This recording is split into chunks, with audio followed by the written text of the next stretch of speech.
Bismillahirrahmanirrahim. Assalamualaikum warahmatullahi wabarakatuh. Nabi Isa alaihissalam adalah salah satu tokoh penting dalam sejarah kenabian yang diutus oleh Allah Subhanahu wa Ta'ala untuk membimbing Bani Israel yang telah terjerumus dalam kesesatan setelah zaman Nabi Musa alaihissalam. Sebagai nabi yang wajib diimani oleh umat Islam, beliau membawa pesan ilahi yang sangat berharga bagi umat manusia. Dalam Islam, keimanan kepada 25 nabi yang mulia adalah salah satu aspek penting dalam akidah. Nabi Isa alaihissalam adalah salah satu di antara mereka yang memiliki keistimewaan luar biasa, yaitu kelahirannya dari rahim seorang perawan suci, Maryam, tanpa ayah.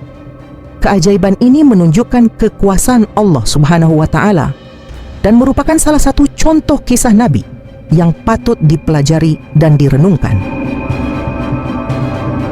Dalam eskatologi Islam, Nabi Isa alaihissalam dipercaya akan kembali ke bumi menjelang akhir zaman untuk menghadapi Dajjal, musuh besar umat Muslim yang dikenal dengan fitnahnya yang sangat kuat.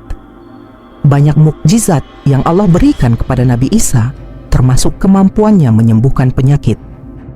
Namun pertanyaan yang mungkin muncul adalah, mengapa Nabi Isa yang dipilih untuk misi ini, bukan Nabi Muhammad yang merupakan junjungan umat Muslim?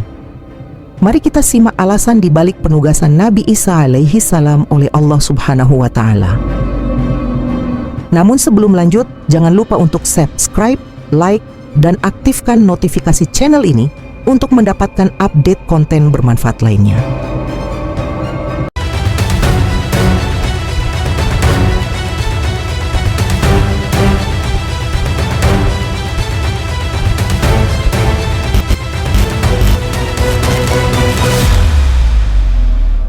Allah menunjukkan kebenaran dan cahaya Islam. Kedatangan kembali Nabi Isa alaihissalam ke bumi diyakini akan memperkuat dan menegaskan kebenaran ajaran Islam yang dibawa oleh Nabi Muhammad, serta mempersatukan umat dalam mengikuti jalan yang benar. Dalam sebuah riwayat yang disampaikan oleh Al-Baghawi, ketika Nabi Isa alaihissalam datang ke Baitul Maqdis saat waktu sholat Asyar, imam masjid menawarkan kepemimpinan sholat kepada beliau. Namun, Nabi Isa dengan tawadhu memilih untuk sholat di belakang imam mengikuti syariat Nabi Muhammad. Kami telah mendapatkan riwayat dari Rasulullah, sungguh hampir dekat waktunya turun di tengah-tengah kalian Isa bin Maryam sebagai hakim yang adil. Ia akan menghancurkan salib, membunuh babi, menghilangkan jizya upeti. Karena kafir zimmi sudah tidak ada lagi, semuanya muslim. Akan dihancurkan seluruh agama di zaman beliau kecuali Islam. Hadits riwayat Bukhari. Nabi Isa alaihissalam diyakini masih hidup di sisi Allah. Sebagian orang mungkin meyakini bahwa Nabi Isa alaihissalam telah wafat karena dibunuh oleh orang-orang Romawi.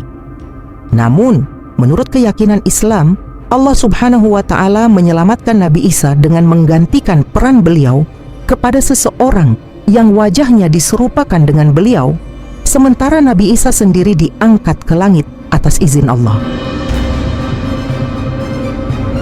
Karena ucapan mereka orang Yahudi, sesungguhnya kami telah membunuh Al-Masih Isa putra Maryam Rasul Allah, padahal mereka tidak membunuhnya dan tidak pula menyalibnya.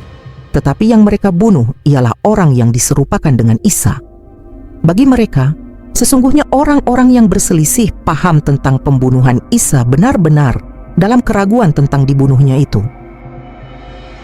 Mereka tidak mempunyai keyakinan tentang siapa yang dibunuh itu, kecuali mengikuti prasangka belaka. Mereka tidak pula yakin bahwa yang mereka bunuh itu adalah Isa. Quran Surah An-Nisa ayat 157. Meneguhkan kemuliaan dan kehormatan Rasulullah SAW. Sebagian orang mungkin berpikir bahwa Nabi Isa lebih mulia karena berbagai mukjizat yang dikaruniakan kepadanya. Namun faktanya, Nabi Isa sendiri telah memberikan kabar gembira tentang kedatangan Nabi Muhammad sebagai nabi terakhir dan penyempurna ajaran. Ini menunjukkan bentuk pengakuan dan penghormatan Nabi Isa terhadap kenabian Nabi Muhammad. Dengan demikian, Nabi Isa dapat dianggap sebagai salah satu yang turut serta membenarkan kerasulan Nabi Muhammad.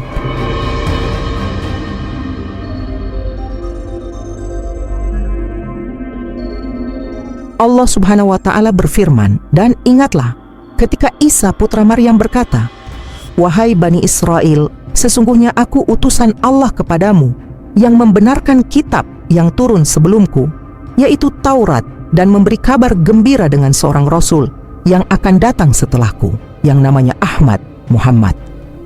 Namun ketika Rasul itu datang kepada mereka dengan membawa bukti-bukti yang nyata, mereka berkata, 'Ini adalah sihir yang nyata.'" Quran Surah As-Saff ayat 6.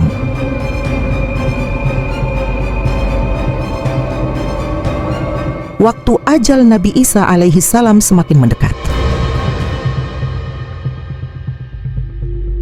Sebagaimana telah dijelaskan sebelumnya, sebagian orang meyakini bahwa Nabi Isa telah wafat.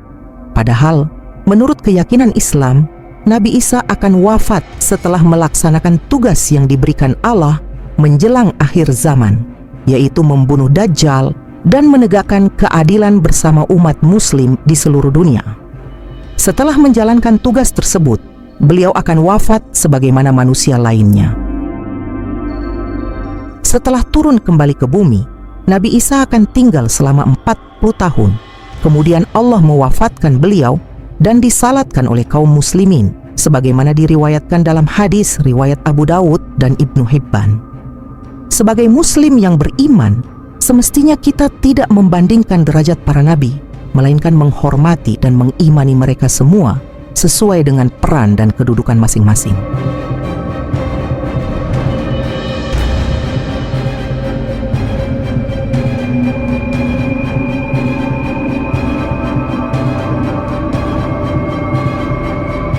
Semua nabi diutus dengan misi yang sama, yaitu menyebarkan tauhid dan mengagungkan Allah.